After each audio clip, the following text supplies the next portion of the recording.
আমাৰ মাজৰ ককা এজন গ'ল আমাক এৰি। বহুত ভাল আছিলে তেখেতে আৰু সদায় পুথি চাইছিলে। তেখেতৰ যোৱা 7 তাৰিখে প্ৰেছাৰ ষ্ট্ৰক হ'ল মঙলদৈ চিভিলত। তাৰপিছত আমি GMCলৈ আমি লৈ গ'লোঁ, কিন্তু তেখেতক আমি বচাব নোৱাৰিলোঁ। ব্ৰেইনত ব্লিডিং হৈছিলে আৰু আজি তেওঁৰ যোৱাৰ কাৰণে আমি সকলো পৰিয়ালে মৰ্মাহত হৈছোঁ। আৰু 4 দিন থাকিলে, 4 দিনত যথেষ্টখিনি কৰিছিলে আৰু আমাৰ বিধায়ক বসন্ত দাস মহোদয়েও তাতে আমাক যথেষ্টখিনি সহায় কৰিছে আৰু আমাৰ নিৰিবিলি বৃদ্ধাশ্ৰম পৰিচালনা সমিতিও আমাক গোটেইখিনিয়ে আমাক লাগি দিছে আৰু জিলা প্ৰশাসনেও আমাক সহায় কৰিছে।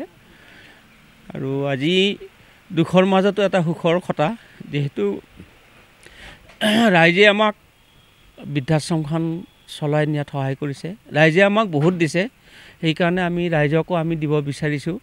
আজি নেত্ৰদান কৰা হৈছে ককাৰ, দুটি চকুৰে 2জন ব্যক্তিক অন্ধ লোকক যাতে দৃষ্টি দিব পাৰে তাৰ এক প্ৰয়াস কৰি আমি আগবাঢ়িছিলোঁ। অলপতে ডিষ্ট্ৰিক্ট লিগেল ছাৰ্ভিচ অথৰিটিয়ে আমাৰ চকু চিকিৎসা শিবিৰ পাতিছিলে।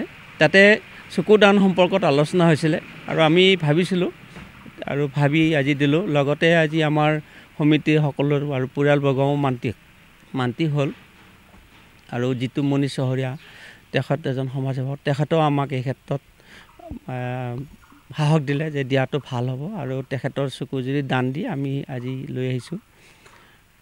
আমাৰ গোটেই সপৰিয়াল আছে। তেওঁ মুদৈবৰীত আছিলে, তেওঁ পুত্ৰ সন্তান নাছিলে। আজি বহু বছৰ হ'ল তেওঁ ঘৰৰ বাহিৰতে আছিলে আৰু তেওঁ এগৰাকী জীয়ৰী আছিলে। জীয়ৰীগৰাকীৰো আৰ্থিক অনাটনৰ কাৰণে পিতৃক চোৱাৰ কিছু বাধা হোৱাৰ কাৰণে আমি বৃদ্ধাশ্ৰমত তেখেতক ৰখাৰ ব্যৱস্থা কৰিছিলোঁ। তেওঁ ভদ্ৰেশ্বৰ বড়ো। আমাৰ ইয়াতে তেওঁ প্ৰায় 3 মাহ হৈছে। তেওঁ 70 বছৰ বয়স।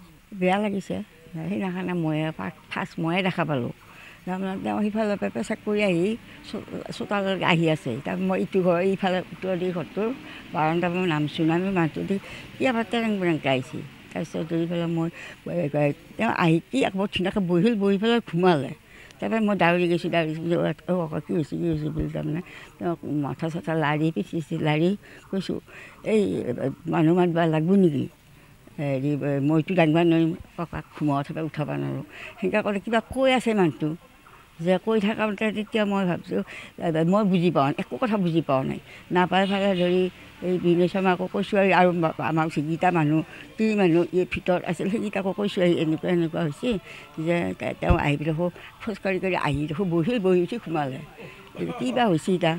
তাৰপিছত মই সুধিলোঁ কিবা বুজি যায় কথাবিলাক কিবা ভৰে গৈছে, মই একো বুজি নাপালোঁ। সেই ঘৰতো যাছোঁ বুলি কৈ সিহঁতক খেলে গোটেই মাখা দাউৰি গৈছে, যাই পানী চানী ঢালছি ঢালি লগ মেডিকেলকে লৈ গৈছে চিভিলত। তাত আকৌ ঘূৰাই আনিছে যে বমি কৰি আহিছে অলপ নিয়াৰ পিছতে। তাৰপিছত ফ্ৰীবাৰত ধৰি আকৌ ভুৱৈ পুখুৰী আকৌ লৈ গৈছে চিভিলত। তেওঁলোকে আকৌ GMC ৰেফাৰ কৰিছে। সেইখিনিয়ে কথা আৰু কি আজি ঢুকাইছে।